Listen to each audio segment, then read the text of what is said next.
Vamos começar mais um debate aqui com o professor Manuel Corrêa do Lago, porque, como vocês sabem, nós estamos completando o nosso ciclo de conferências sobre literatura e música, literatura e cinema, música e cinema, quadrinhos de cinema, etc. E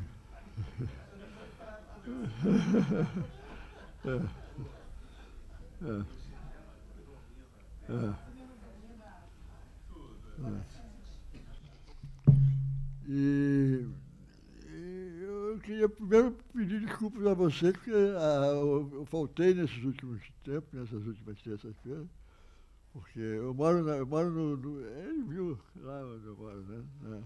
No alto da Boa Vista. Ele até atropelou uma cobra. E aquilo lá é um lugar difícil de você sair, né? Porque tem aquelas estradas, Então eu chego sempre muito tarde aqui. Eu peço desculpas a vocês, eu faltei aí uns 2 debates, mas felizmente eu estou aqui com o Manuel Corrêa do Lago, nosso querido músico aqui. Me deram aqui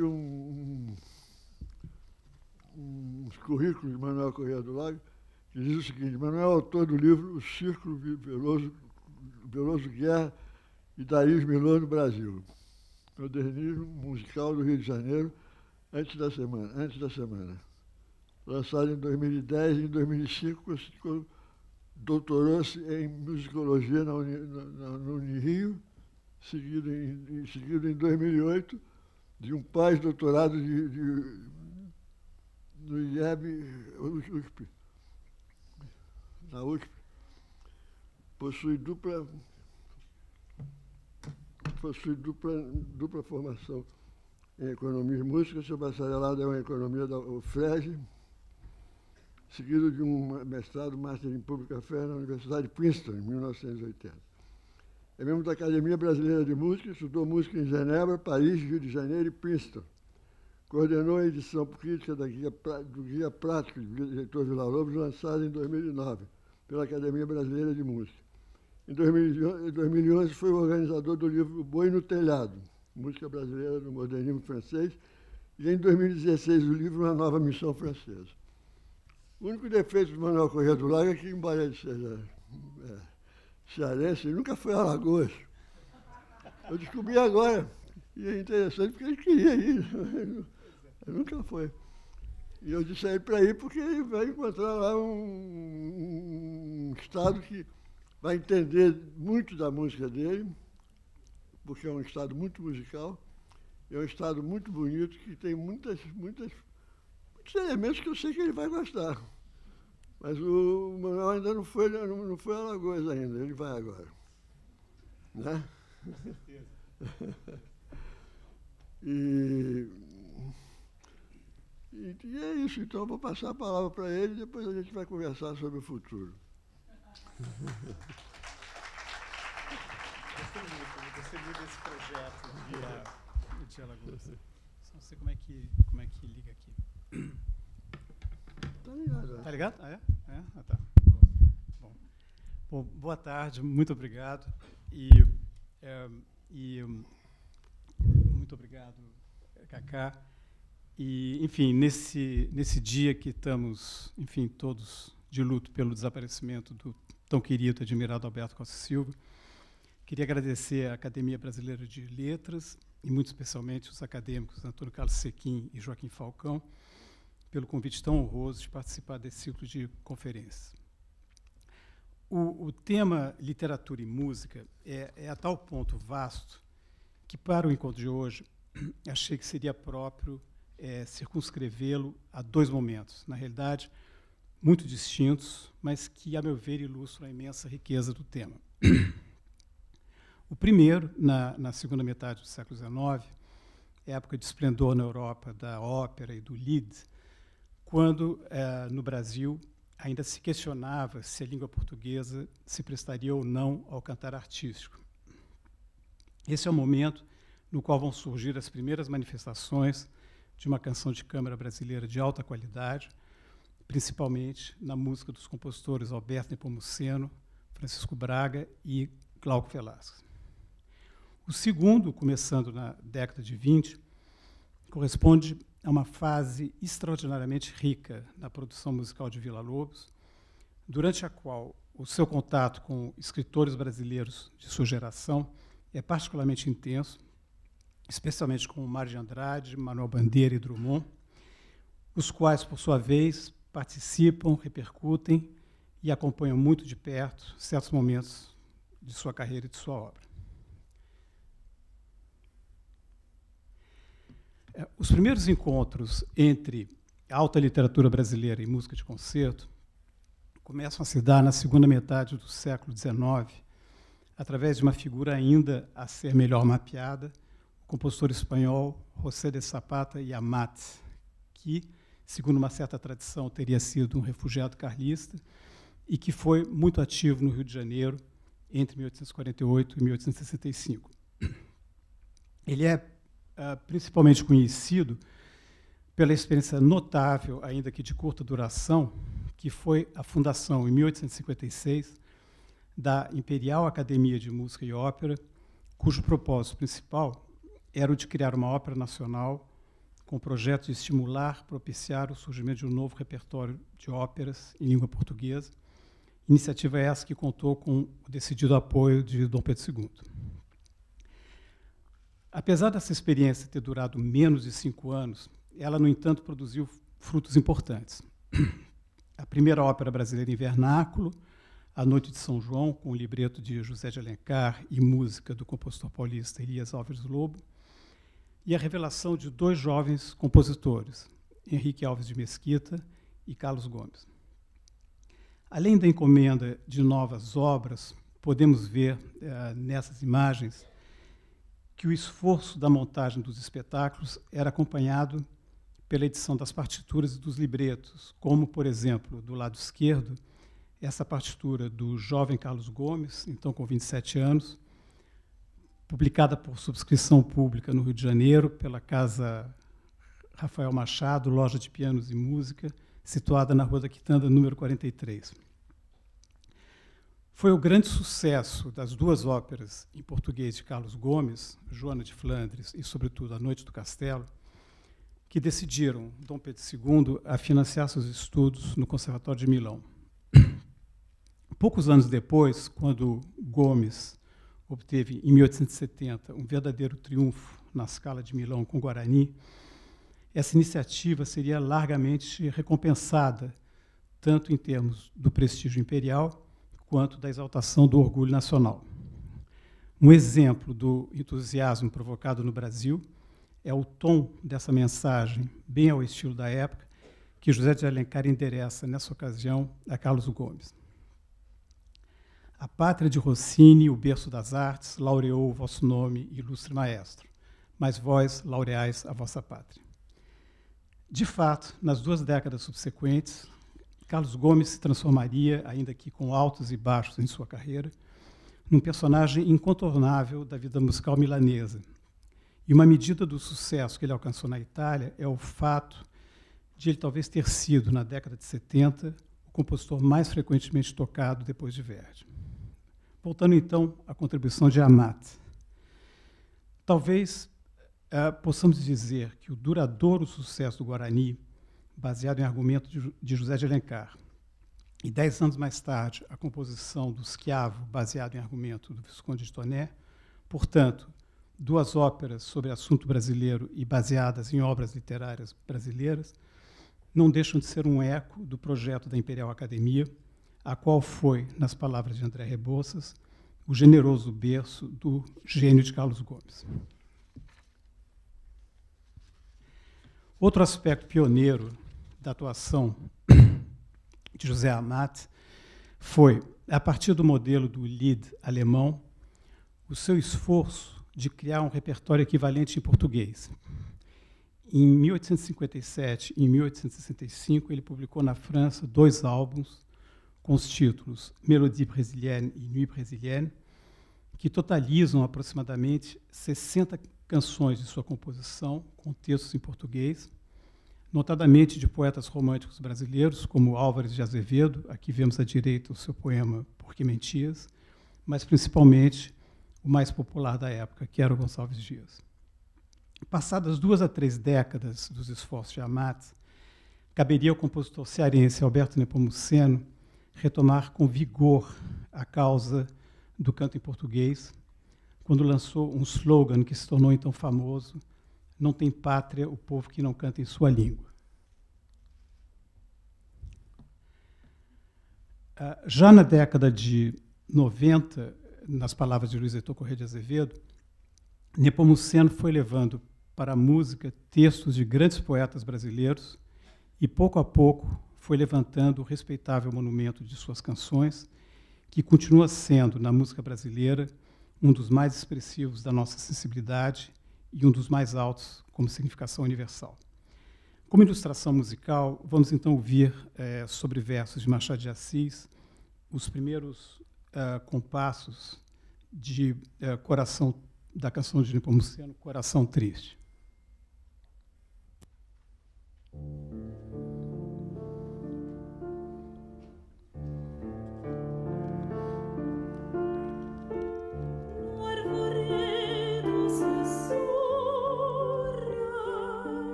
O exemplo de Nepomuceno seria emulado por seu eminente contemporâneo Francisco Braga, em cuja produção se destacam melodias sobre poemas de Bilac e Antônio Nobre, e notadamente pelo discípulo deste, Glauco Velasquez, figura cult em seu tempo, falecido precocemente aos 30 anos de idade, em 1914, e cuja personalidade saturnina apresenta não poucos paralelos com seu contemporâneo Augusto dos Anjos, com uma linguagem musical audaciosa, muito marcada pelo wagnerismo e querendo, às vezes, enxergar de longe o atonalismo.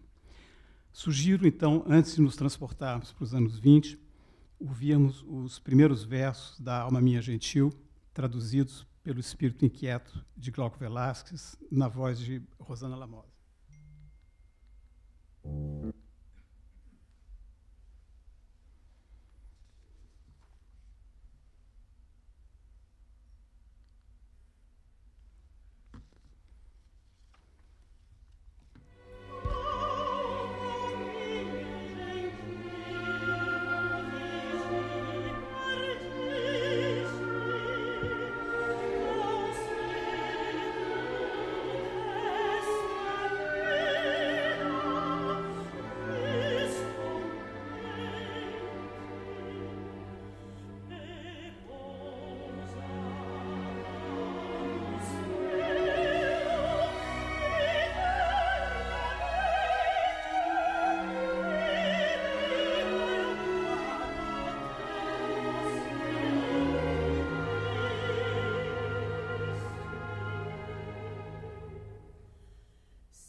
Bom, deslocando agora o foco para uma época completamente diferente, a dos anos 20, sugiro olhar para certos encontros entre a literatura e a música sob um prisma muito particular, que é a obra musical de Villa-Lobos. Por que Villa-Lobos?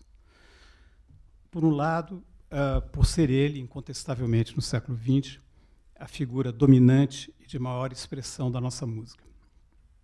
Por outro, por seu contato pessoal e pelo seu uso frequente de textos de alguns dos principais escritores da sua geração, muitos dos quais membros dessa casa: Ronald Carvalho, Ribeiro Couto, Manuel Bandeira, Álvaro Moreira, Olegário Mariano, Guilherme de Almeida, Dante Milano, Drummond, Mário de Andrade, Renato Viana e Oswald de Andrade, utilizando seus poemas, como ele diria mais tarde a Mário de Andrade, para completar as minhas ideias sonoras. Como podemos verificar nesse quadro, a colaboração que se estende por um período mais longo é com Manuel Bandeira, que seria um amigo da vida toda, começando em 1920, sintomaticamente com o poema do Carnaval intitulado Debussy, culminando em 1945 com as canções de cordialidade e, sobretudo, com o poema Irerê, meu passarinho, que Bandeira escreveria expressamente para a segunda parte da famosa Baquianos número 5. Com Mário de Andrade, seu principal interlocutor paulista, ela é importante, pois são 4 obras musicais, com textos do Lozano Caqui e do Clã do Jabuti, no entanto, muito concentradas num curto intervalo de tempo entre 1923 e 26. Com Oswald, as relações foram muito cordiais, a ponto de Villa-Lobos dedicar a ele e a Tarsila, em 25, uma de suas obras mais pau-brasil, que é o Choros número 3, baseado no cântico Nos Aninados Índios Parecis. No entanto, a utilização de textos de Oswald em obras de Villa-Lobos se limitou apenas aos curtos sketches escritos em francês, inseridos em sua suíte sugestiva, uma das várias obras que Villa-Lobos estreou em Paris em 1929. Mas é talvez com Drummond onde o encontro entre música e poesia tenha se dado da maneira a mais plena e mais profundamente comovedora, seja no intimismo da Cantiga de Viúva, a seresta número 7, datada de 1926, seja nos anos 40, vertendo José para a polifonia de um coro a capela, e, sobretudo, na tradução tão expressionista que ele dá com o poema de Itabira para soprano e orquestra ao poema Viagem na Família. Mas valeria a pena, olhando os nomes dos escritores, recapitularmos algumas cronologias. A primeira grande amizade literária de Villa-Lobos foi com o poeta e diplomata Ronald Carvalho. Entre 1919 e 26, ele colocou em música vários de seus poemas, especialmente os epigramas irônicos e sentimentais. E é por seu intermédio que ele vem a conhecer Ribeiro Couto e Manuel Bandeira. Daí, os dois poetas já figurarem em 1920 na sua bela coleção para canto e piano Historietas, com poemas extraídos do Jardim das Confidências e do Carnaval. Esses laços se estreitam ainda mais quando, ao publicar a coletânea completa dos seus epigramas, Ronald os dedica simultaneamente a Villa-Lobos e a Graça Aranha, e quando, junto com Graça Aranha e Di Cavalcante, eles articulam com Paulo Prado o convite a Villa-Lobos para organizar com total carta branca toda a programação musical da Semana de Arte Moderna. Quem era Villa-Lobos naquele momento? Com 30 e poucos anos de idade, Villa-Lobos era considerado o compositor de maior destaque de sua geração, com uma bagagem muito considerável, uma ópera exata, com fortes lembranças putinianas e straussianas, 4 sinfonias, alguns poemas sinfônicos e uma importante produção de música de câmara. Apesar de nós ainda não reconhecermos nelas o Villa-Lobos dos choros, das cirandas e das baquianas, são obras exuberantes que já revelavam, então, uma personalidade forte, pesquisadora e inquieta. Como exemplo, vamos ouvir 2 minutos do Quarteto Simbólico, obra apresentada na semana de 22, escrita em 21, para uma formação instrumental bastante inusitada, sax, celesta, harpa e flauta.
Então, Villa-Lobos foi, portanto, a estrela musical do evento, ao mesmo título que Brecheret na escultura ou Anita Malfatti na pintura, sendo que a quase totalidade da programação dos concertos, ao longo dos 3 dias da semana, foi dedicada a uma ampla retrospectiva de sua obra de câmara. Datam desse momento os laços que ele desenvolve com um segmento da intelectualidade paulista, uma relação que seria alimentada por correspondência, artigos elogiosos na imprensa e numerosas estadas em São Paulo, e que só esfriaria mais tarde, a partir da Revolução de 32. Os personagens são, naturalmente, Mário de Andrade, Oswald, Guilherme de Almeida, Sérgio Milliet, Menotti Del Picchia, mas também os ilustrados mecenas Paulo Prado, futuro dedicatário do Macunaíma e do João Biramar, a quem Villa-Lobos dedicaria o Choros 10, e Olívia Guedes Penteado, inspiradora do Turista Aprendiz, a quem Villa-Lobos dedicaria o Noneto. Esses laços se aprofundam ainda mais durante a primeira longa temporada de Villa-Lobos em Paris, em 1923 e 24, de onde mantém uma calorosa correspondência com Mário de Andrade e onde conviveria com Di Cavalcanti, Sérgio Milliet, Sousa Lima, Oswald de Tarsila, cujo estúdio ele frequentava. Como ilustração, vou então citar alguns trechos dessa correspondência. Em agosto de 23, Villa-Lobos, pouco após a sua chegada na França, escreve: já estive com Oswaldo, sempre entusiasta. Li seu romance Os Condenados, que achei admirável, e pergunta: o que tens de novo? Como vai a nossa rapaziada sacudida? Quero que mandes notícias dos nossos queridos amigos de São Paulo, que, embora não lhes escreva sempre, penso eternamente nesse grupo de jovens que honram a uma geração. Para Mário, ele conta detalhes de uma nova composição que seria estreada poucas semanas depois em Paris. Caro Mário, esse pedaço de papel vai dizer-te que escrevi em 3 horas um dueto de violino e canto sobre as palavras do teu poema regionalíssimo A Menina e a Canção, um poema que entraria mais tarde no Lausanne Caqui, formando dessa maneira a última parte de uma fantasia para os mesmos instrumentos. Saiba que o violino, nessa parte, é tomado por várias situações, sendo que a melhor é aquela que lembra o nosso tradicional cavaquinho, por formar um ambiente típico e haver um forte contraste de ritmos. De São Paulo vem a resposta de Mário: Vila querido, tua carta, que prazer. Estou louco para ver e ouvir A Menina e a Canção. Sou feliz de saber que de alguma coisa te serviram os meus versos. Sugiro ouvirmos então essa utilização do violino como cavaquinho num trecho de uma outra obra, que é o Choros número 7.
Até 1930, a colaboração entre Mário e Villa-Lobos seria intensa e extremamente calorosa.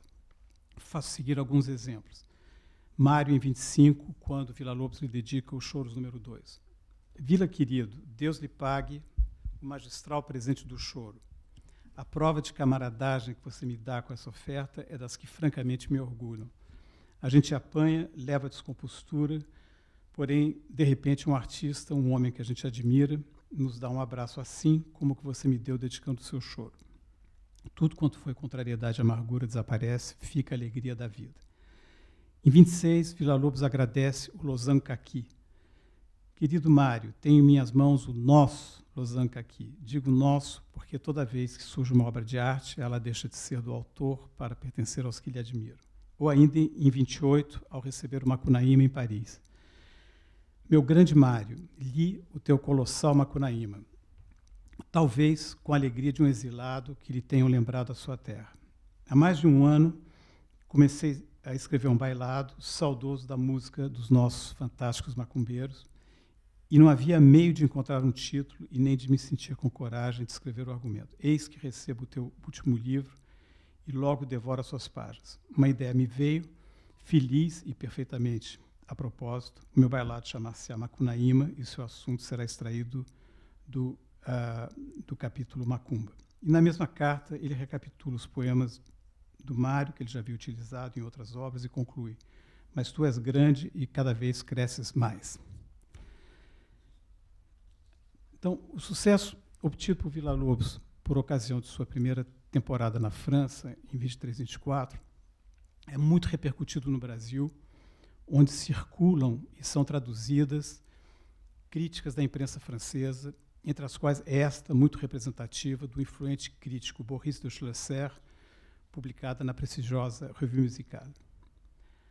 Até agora, só conhecíamos de Villa-Lobos, o jovem compositor brasileiro, algumas melodias e várias pequenas peças para piano.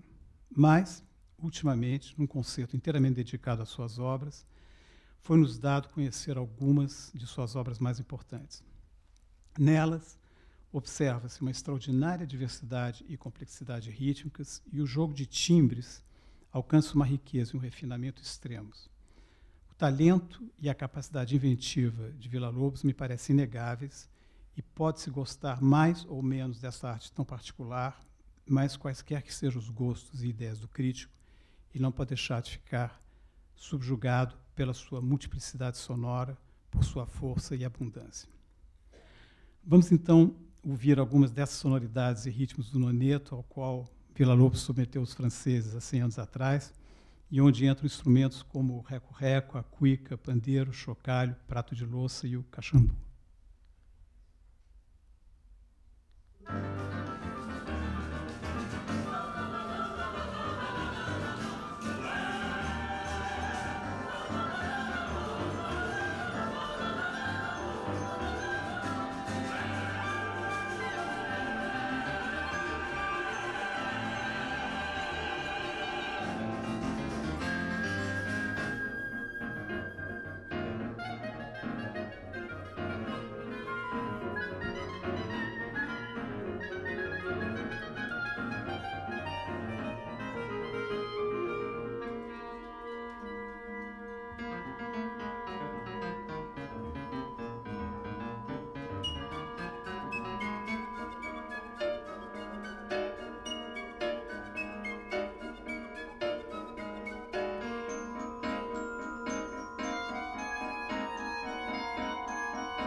Então, por ocasião do seu retorno ao Brasil, em 24, onde permaneceria até 27, os meios modernistas do Rio e São Paulo o recebem como herói.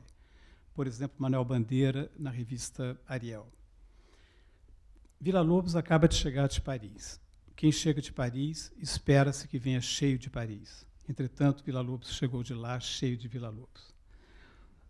O personagem de Villa-Lobos, os seus concertos e as novas obras que eles o vêm compor, se torna assunto constante na correspondência entre Mário e Manuel Bandeira.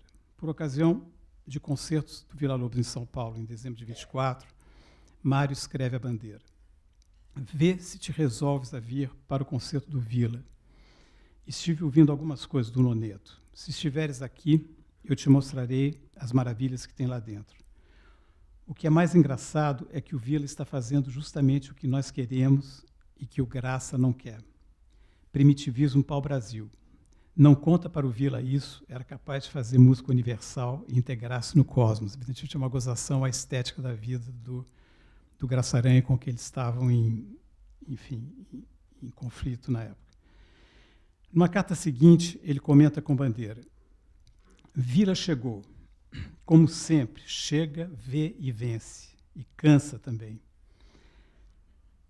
Vence por aquela força que ele tem e por aquela inconsciência no agir. Quando ele começa a falar e diz teorias críticas, etc., é um pavor. Nunca vi cabeça mais embrulhada. Às vezes tem críticas finíssimas, acertadíssimas, mas isso vem de embrulho com uma porção de nefelibatismos, erros e até tolice. Mas não faz mal.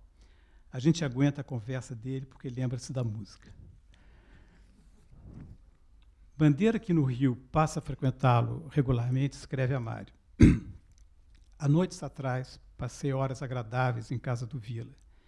Não havia mais ninguém e eu não deixei o homem sair da música. O Vila é enorme, com um pequeno piano de aluguel, arrebentadíssimo, uma técnica à la diable, aquela voz, os olhos de louco, mas, meu Deus, ele cria um conjunto orquestral inédito, tão admirável como um quarteto de cordas ou um jazz band.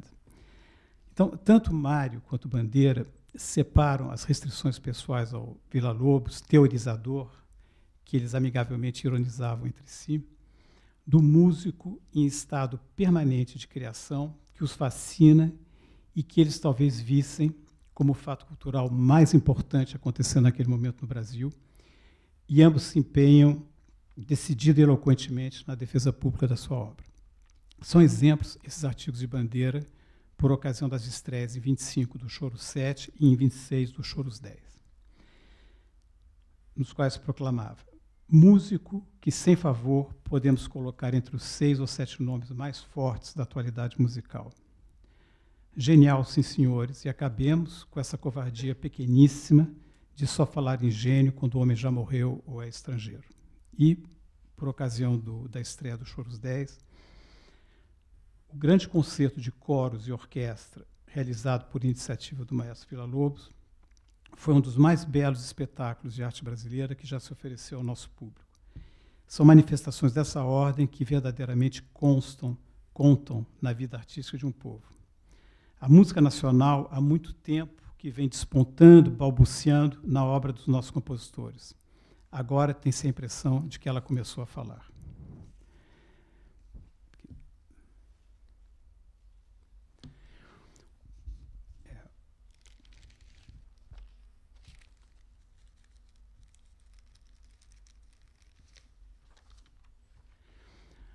O intervalo de 3 anos entre 1924 e 27, que Villa-Lobos passa no Rio de Janeiro entre suas 2 longas temporadas em Paris, é um dos períodos mais interessantes e fecundos de toda a sua atividade criativa. 1925 é o ano dos choros de câmara, números 2, 3, 4 e 7, e do gigantesco choros número 8 para 2 pianos e orquestra. E 1926 é um verdadeiro annus mirabilis, que mereceria um lugar à parte na biografia de Villa-Lobos. 3 obras monumentais: os poemas indígenas para soprano e orquestra, resultado de suas trocas com Roquete Pinto, então diretor do Museu Nacional e seu grande amigo; o célebre Choros número 10 para coro, percussão e orquestra, talvez sua obra mais tocada, junto com a Baquiana 5, e uma das peças de mais alta virtuosidade do repertório pianístico, Rude Poema, dedicado ao seu amigo Arthur Rubinstein. Por outro lado, 1926 é também o ano de composição de 2 coleções de peças relativamente curtas, as Cirandas para piano solo e, será um foco agora nesses próximos minutos, as Serestras para canto e piano, que é um ciclo de melodias que muitos consideram ser o ponto mais alto da canção de câmara no Brasil, e sobre cuja gênese e circunstâncias nós vamos nos deter mais longamente pelo fato de ligarem de maneira tão especial os mundos da música e da literatura. Alguns anos mais tarde, ao fazer um retrospecto panorâmico da canção brasileira, Mário de Andrade assim se referiria a elas. As incomparáveis e magistrais serestas são um tesouro de expressão psicológica e de expressão nacional, dignas de figurarem junto das coleções tão explicitamente psicológicas de um Schumann, um Hugo Wolf, um Duparc ou um Mussorgsky.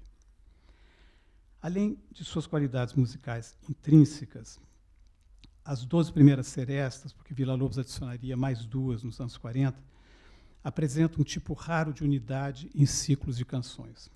Unidade de tempo, o ano de 26, lugar, Rio de Janeiro, muitas delas com textos extremamente recentes e todos, com exceção de Drummond, escolhidos no seu círculo cotidiano de relações. Quanto à seleção de poemas, pode-se presumir que alguns já tivessem larga difusão, tais como a Canção das Folhas Mortas, de Olegário Mariano, ou A Pobre Cega, de Álvaro Moreira. É também expressivo o fato de que 2 poemas do ciclo, A Cantiga de Viúva, de Drummond, e Saudades de Minha Vida, de Dante Milano, são, em 1945, incluídas por Bandeira em sua antologia lírica brasileira. Como podemos observar nesse quadro, Ribeiro Couto, Manuel Bandeira, Álvaro Moreira, Dante Milano comparecem cada um com 2 serestas. As dedicatórias são cruzadas e os poetas nunca são os dedicatários dos seus próprios textos. Por exemplo, Bandeira é o dedicatário do Saudades da Minha Vida, de Dante Milano, enquanto esse é o dedicatário do Anjo da Guarda, de Bandeira. Mas, voltando às correspondências, Manuel Bandeira, então, frequentando Villa-Lobos regularmente, escrevia para o Drummond em 26. O Villa anda numa fase folclórica interessantíssima e está escrevendo uma série de serestas sobre versos nossos. E para Mário, tenho entendido e gostado das últimas coisas de canto do Villa e acho que as leituras e estudo de folclore que ele vem fazendo adoçaram, simplificaram e clarearam o seu estilo. Sugiro, então, ouvirmos o início da seresta número 5, assinada por Manuel Bandeira como Manduca Piá, cantada por Danilo Caymmi, tocada ao piano por Tom Jobim.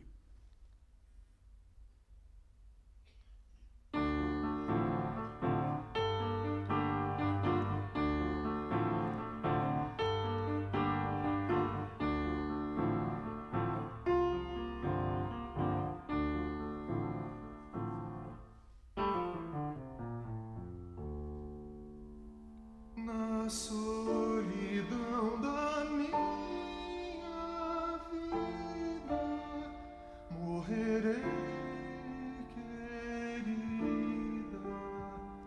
do teu desamor.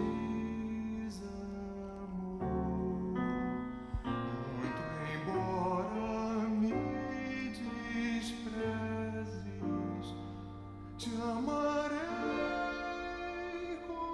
constante, sem que a ti distante chegue a meiga e triste voz do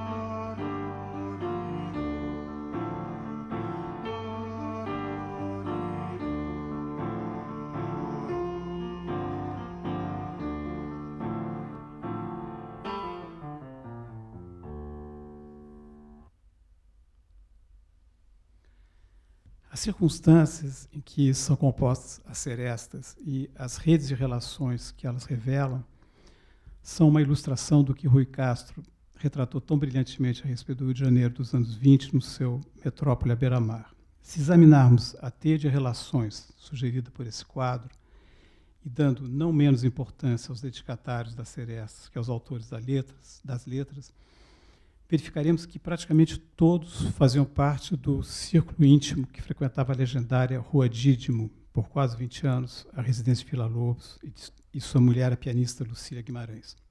São Jaime Ovalle, companheiro constante, que em 1920 apresenta de Cavalcante a Villa-Lobos, Ribeiro Couto, a quem Manuel Bandeira atribuía dever sua apresentação a Ronald Carvalho, Álvaro Moreira e aos poetas paulistas, Olegário Mariano, muito pouco modernista, mas que 2 anos antes da semana havia, no entanto, acolhido Mário de Andrade em sua casa para uma leitura da Paulicéia Desvairada.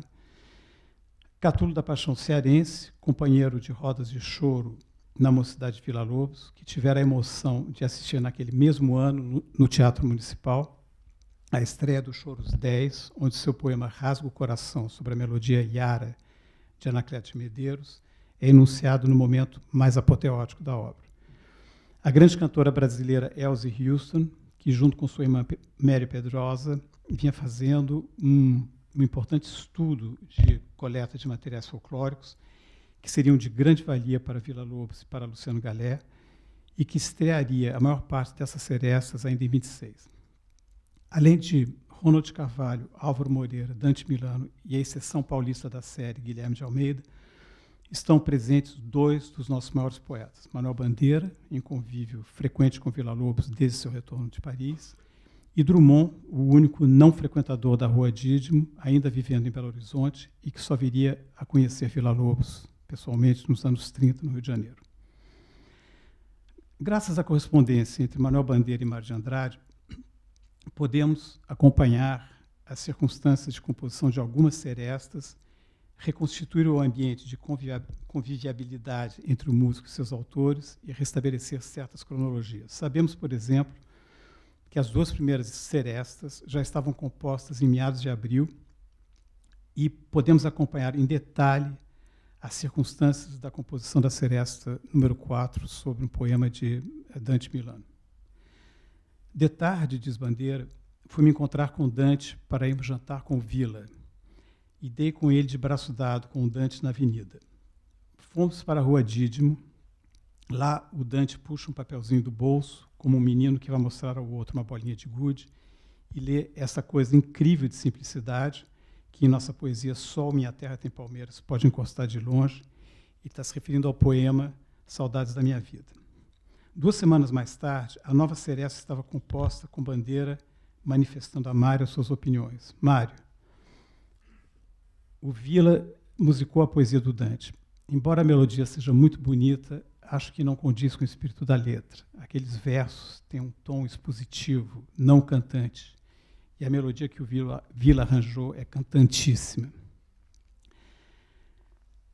As correspondências também nos revelam todo um quadro de emoções e surpresas à medida que as serestas iam sendo compostas. Por exemplo, a emoção profunda de Bandeira ao ouvir a música de Villa-Lobos para o Anjo da Guarda, poema que havia escrito após a morte de sua irmã em 1918, ou a surpresa de Drummond ao descobrir que Villa-Lobos havia musicado seus poemas. Bandeira, que vida louca, Mário. No meio de apertos, falta de saúde, etc., de repente, um dia de felicidade estupenda para botar a gente chorando e com vontade de abraçar todo mundo. Tenho que contar para você. Depois do jantar, Vila cantou 2 coisas de uma série de serestas que ele está compondo. A primeira é para a Pobre Cega, de Álvaro Moreira, a segunda para o Anjo da Guarda. A música do Anjo está matante, parece uma tarde que não acaba mais. Fiquei com os olhos cheios d'água, me atraquei com Vila e beijei-o. Que bruta comoção. Quando ele diz, um anjo moreno, violento e bom brasileiro é tal qual a minha irmã Mário. A música é de uma simplicidade, de uma elevação, é toda consonante, mas de técnica bem moderna e, imagine, o acompanhamento é um tema sincopado popular e antes de começar o canto, o piano faz um floreio de violão. Começa o canto e quando chega ao pé de mim, há um A e o piano faz um intermezzo movimentado e depois volta a baita melancolia do canto, completando a melodia que tinha ficado suspensa. Eu senti uma felicidade. E Drummond escreve num depoimento dos anos 60. Em 26, eu morava em Belo Horizonte e recebi uma carta de Manuel Bandeira que dizia assim: você não imagina o sucesso que tem feito a sua cantiga de viúvo. Todo mundo que lê aquilo fica logo em transe. O Vila está escrevendo uma série de serestas sobre versos nossos. A cantiga de viúvo também está feita e ficou deliciosa, sobretudo o me beijou, me consolou, e o final acabou, que acaba da maneira mais acabada que já acabou neste mundo. Não me lembro, diz Drummond, se caí duro de surpresa ou se pulei de alegria, de felicidade mesmo, A Cantiga de Viúvo era um poeminha que eu fizera e, com a sofreguidão dos 22 anos, remeter a amigos do Rio. Eu não conhecia Villa-Lobos, senão de nome e renome, e ele voltara da Europa já com fama de compositor extraordinário. Como poderia eu supor que os meus versículos mineiros interessassem aquele artista fora do comum? Pedi a Manuel que me arranjasse cópia da Seresta, ele respondeu que era impossível, o original já fora entregue à casa editora, e lá fiquei, na minha província, cultivando o segredo e a glória de ter sido musicado por Villa-Lobos. A razão da Cantiga de Viúvo ter sido incluída nas Serestas, Drummond não estando no círculo do Villa-Lobos, foi realmente fortuita, tendo chegado às mãos de Villa-Lobos por iniciativa de Manuel Bandeira e Ribeiro Couto.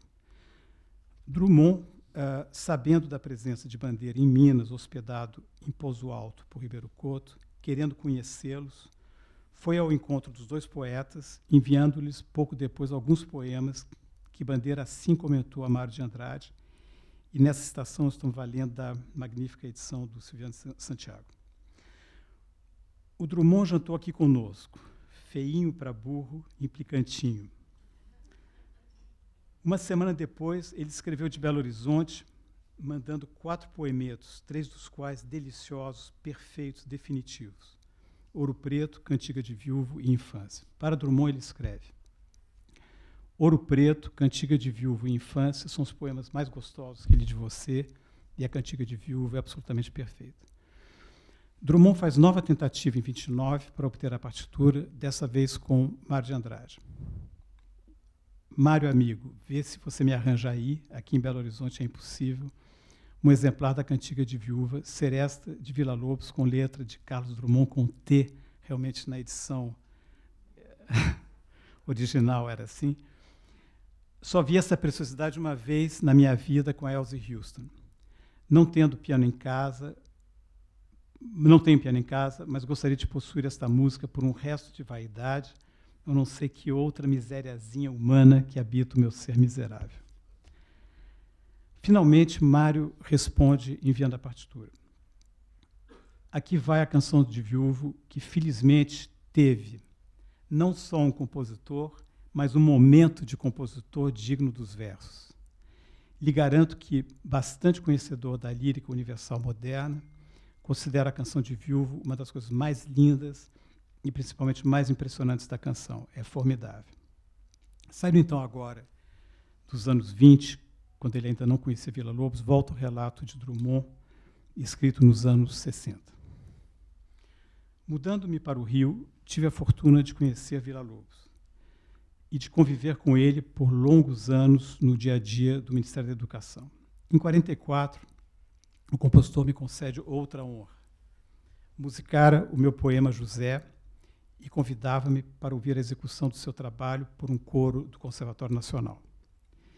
Era uma audição informal que o autor da música proporcionava ao autor da letra, sem outro qualquer ouvinte.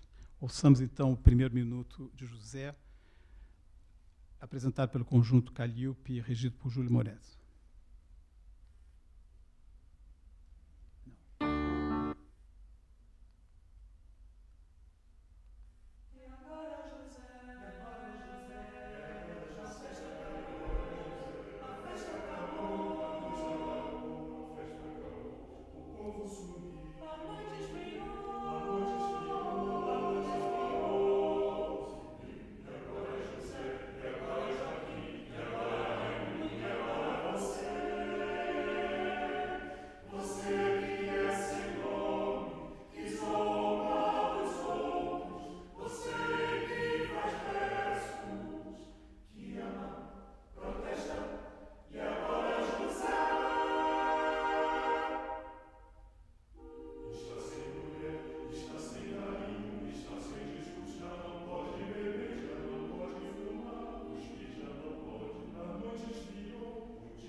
Mas Drummond não assiste.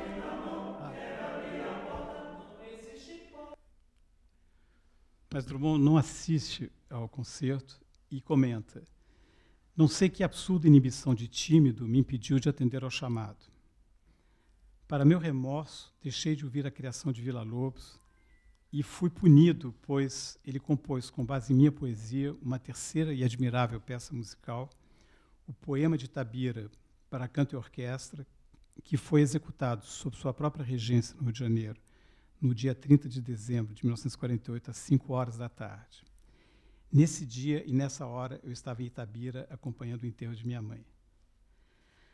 Podemos, então, ouvir, numa gravação dos anos 60, da cantora Maura Moreira, o início do Poema de Itabira, com a primeira estrofe da Viagem na Família.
Aí tem um relato que eu acho extraordinário do Drummond, que ele diz: passam-se os tempos e, voltando de uma viagem da Europa, Villa-Lobos me convoca ao seu apartamento da Rua Araújo, Porto Alegre. Trouxera para mim um disco não comercial. Desta vez compareci. Ele botou o disco na vitrola, nos juntamos e, na penumbra da sala, em meio aos chiados, estalos e outros rumores confusos da estática, a música pungente, mas profundamente consoladora em sua dramaticidade domada, a música itabirana, cheia de emoções da família e da terra, intuídas pelo gênio de Villa-Lobos, à margem de um texto de que ele não se apossara como intérprete, mas como recriador mágico, espalhou-se e penetrou no mais fundo de mim mesmo, até onde eu não ousava mergulhar. Villa sorria a um canto. Você gostou? Não sei mais o que respondi. Sei que esse instante ficou guardado em mim para sempre e me restitui a imagem mais afetiva, mais delicada e mais alta que tem de Villa-Lobos. Fazendo agora um contraponto com Villa-Lobos, eu não poderia deixar de voltar à figura incontornável de Mário de Andrade, focando no Mário músico e, se posso insistir, no Mário grande músico.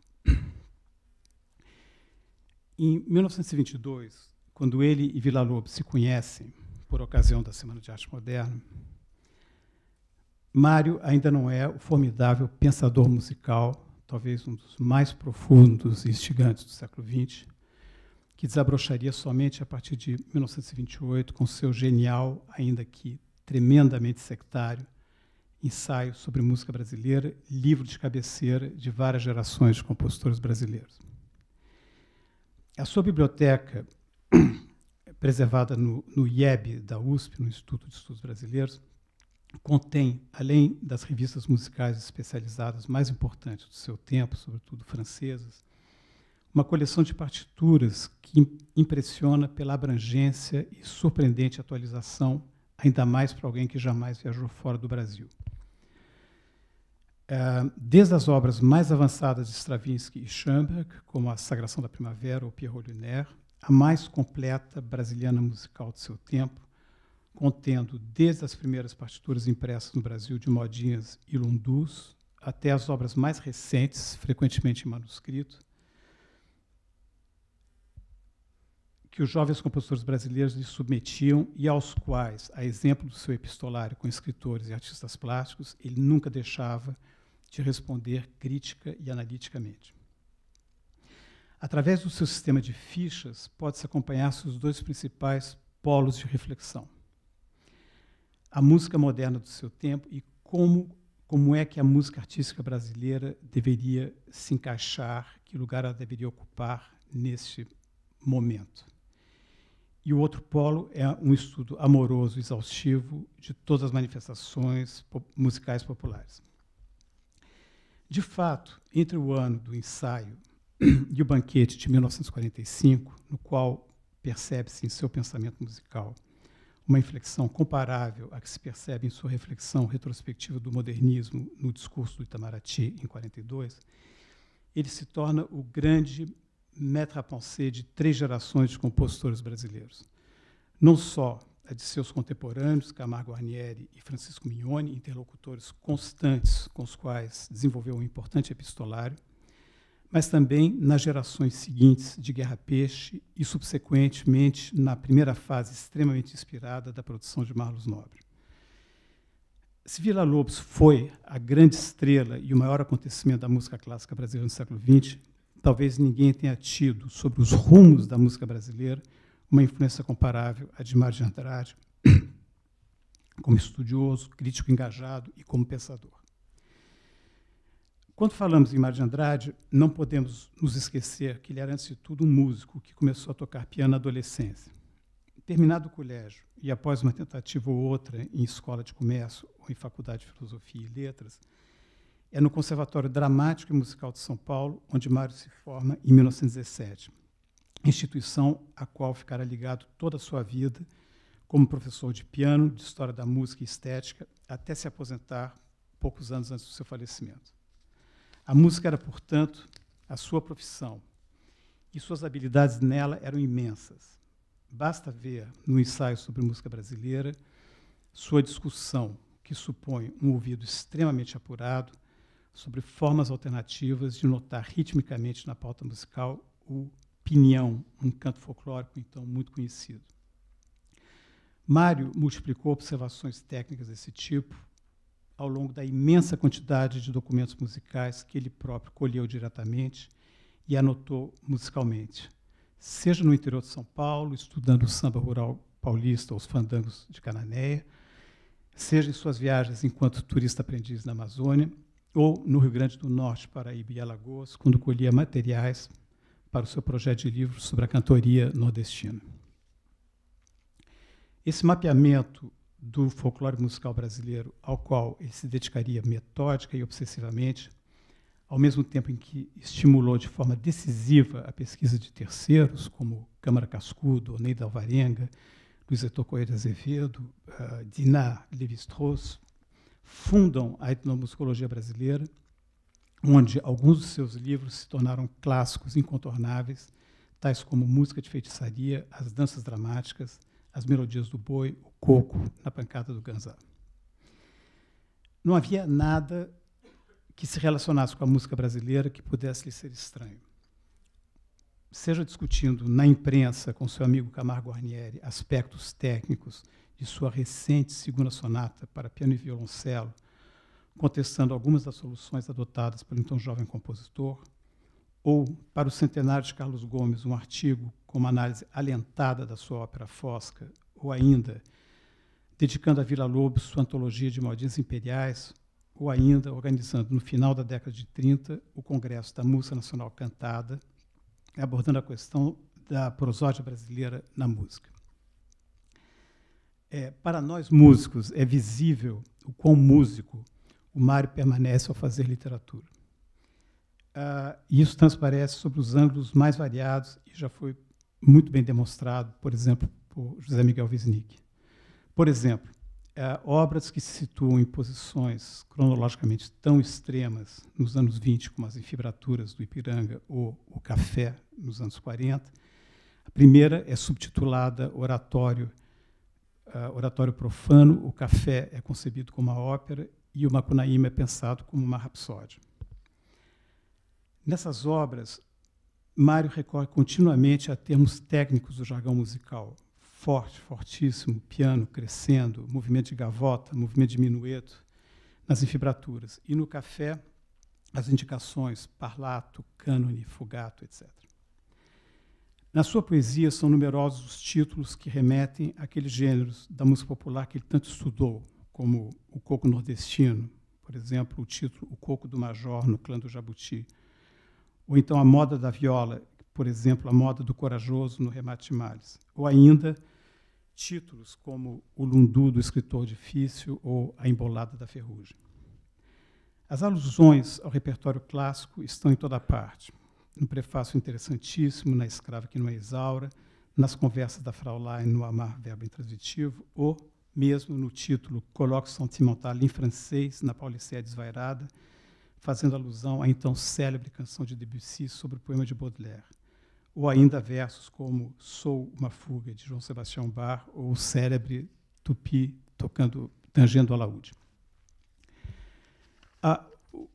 Então, a relação... Acabou o meu papel, então agora vai ficar muito confusa a minha explicação.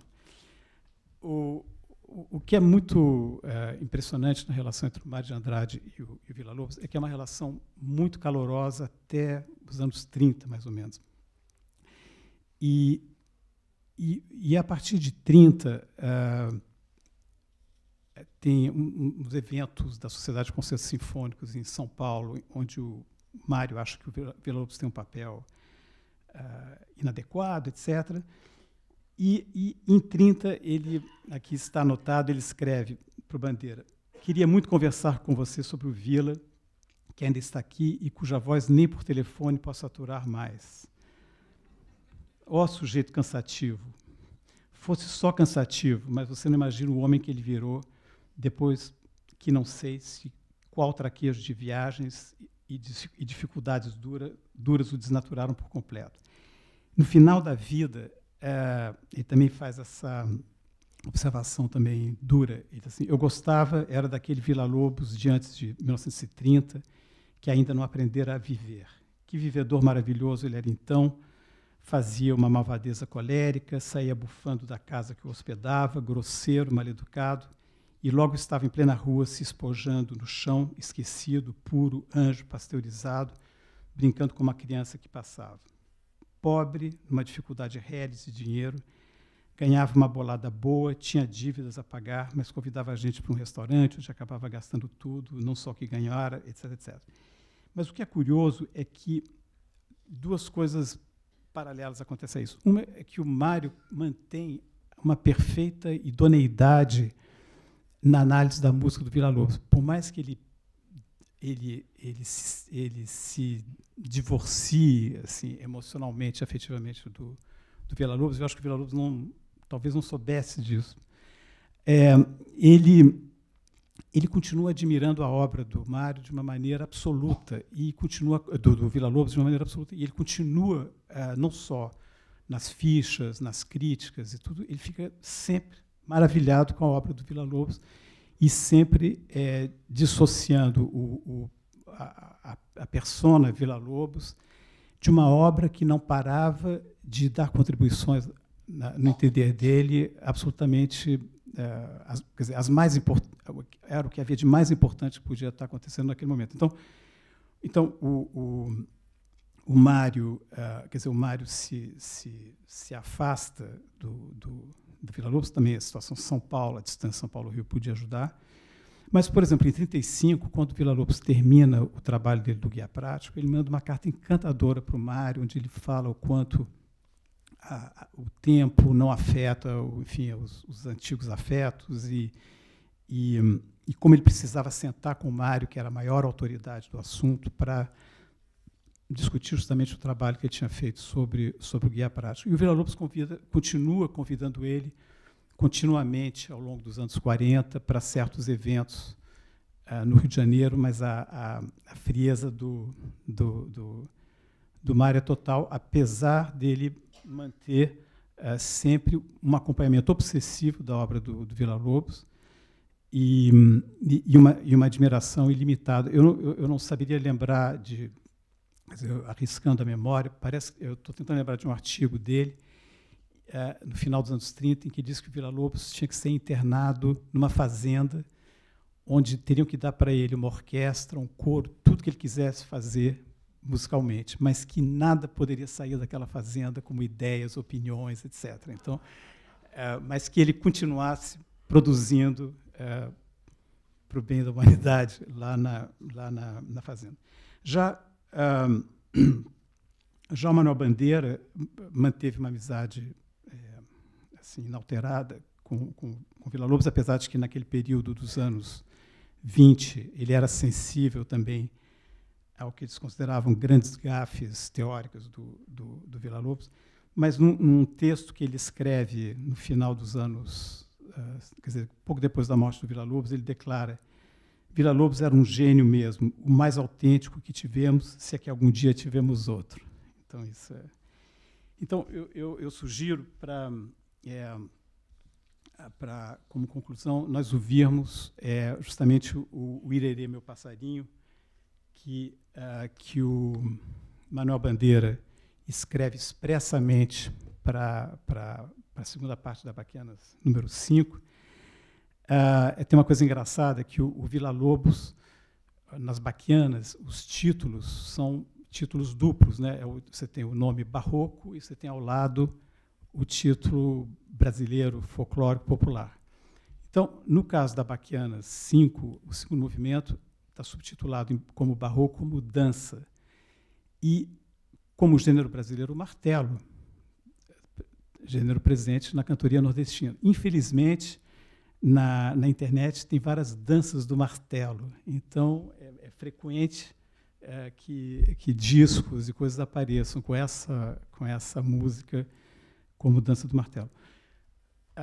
A versão que nós vamos ouvir me chama muita atenção pelo seguinte: o Villa-Lobos inventou uma combinação orquestral brilhante, que foi a orquestra de violoncelos. Então, ele escreveu a Baquianas 1 para 8 violoncelos, a Baquianas 5 é canto e 8 violoncelos. E, apesar de eu ter grandes senões em relação a arranjos, eu acho que esse arranjo do Mário Adinetti é absolutamente brilhante por dois motivos. Primeiro, porque eu acho que ele traduz muito bem o espírito da música, apesar de sair da combinação tímbrica original. E depois, porque a Mônica Salmazo cantando, a gente entende tudo do Bandeira. Quer dizer, então, e essas obras foram cantadas pelos, enfim, grandes cantores do mundo inteiro e é uma dificuldade. Então, vamos ouvir e concluir com o martelo.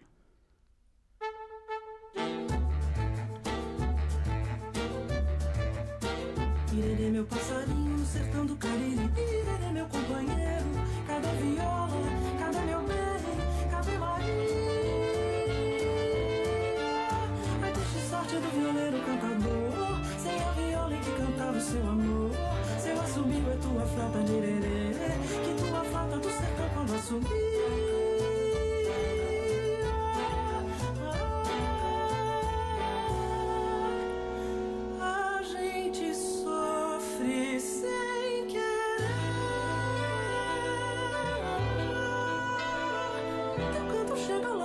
Do sertão, como uma brisa amolecendo o coração.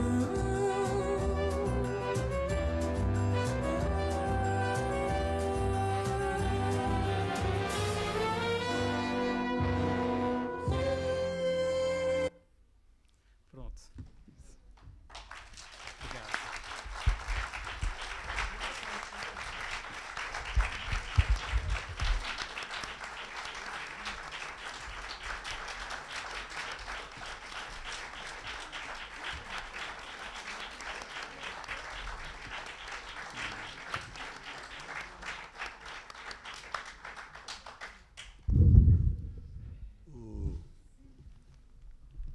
O Manuel Corrêa do Lago, ele conseguiu estabelecer exatamente o que é a cultura brasileira, né? Porque é isso mesmo, o nascimento da cultura brasileira se dá nessa coisa meio fantasiosa, meio namoradeira, né? meio lírica, né? E de repente se transforma numa coisa muito dura, muito difícil, muito até mesmo perigosa, né? Então eu estou muito emocionado com isso, porque isso aí é uma coisa que eu já tinha notado no cinema, já tinha notado na literatura, e hoje eu descobri isso na música também, né? E além disso, ele tem a capacidade de nos revelar, o Villa-Lobos e esse pessoal todo do modernismo brasileiro, como uma forma moderna de manifestação, de exposição, de diálogo com a população, né? Eu devo dizer que quando ele tocou aí a Celeste número 5, eu quase chorei, porque realmente era exatamente isso, né? A conclusão de tudo isso é isso mesmo, é a Celeste número 5, né? Então eu queria agradecer muito ao Manuel Corrêa do Lago essa exposição que ele fez, brilhantíssima, porque além de ser muito bonita, é muito cheia de informações. Eu, por exemplo, não sabia de metade do que ele disse aí. Então é uma coisa muito, muito boa, muito bacana, muito esforçada mesmo, né? Um músico como ele, uma pessoa como ele, com o respeito que ele tem, ele vem aqui e coloca essas coisas de uma maneira muito simples, muito direta para a gente, né? E eu fico muito emocionado com isso, né? É muito bonito isso. Então eu queria agradecer a presença dele e abrir para vocês fazerem perguntas e estabelecerem. Hein? Acaba isso? Bom, a próxima. Tem. O novo ciclo é coordenado pela Rosita Darcy de Oliveira e é sobre ciência hoje. E tem no dia 5 de neurologia e neurocirurgia, com Paulo Niemeyer Filho, nosso querido acadêmico também. E no dia 12 a economia, Eduardo Gianetti, que está sempre por aqui. Quando fala de economia, Eduardo Gianetti está sempre por aqui, né? E eu queria agradecer a presença de vocês todos e, sobretudo, ao nosso querido Mário Manuel aqui, que foi excepcional, a exposição que ele fez foi muito boa. Eu cometi um erro no início, quando eu disse que ele era cearense. Ele não era cearense, ele é carioca. Ele é carioca. Eu gosto muito do Ceará. Gosto muito do Ceará. Ele está me dizendo aqui que gosta muito do Ceará. É porque ele esteve no Ceará antes de se tornar o grande músico que é. Então eu agradeço a ele, agradeço a vocês todos e damos por encerrada. Muito obrigado, Cacá. Foi realmente que honra você. Eu te agradeço mesmo. Bom.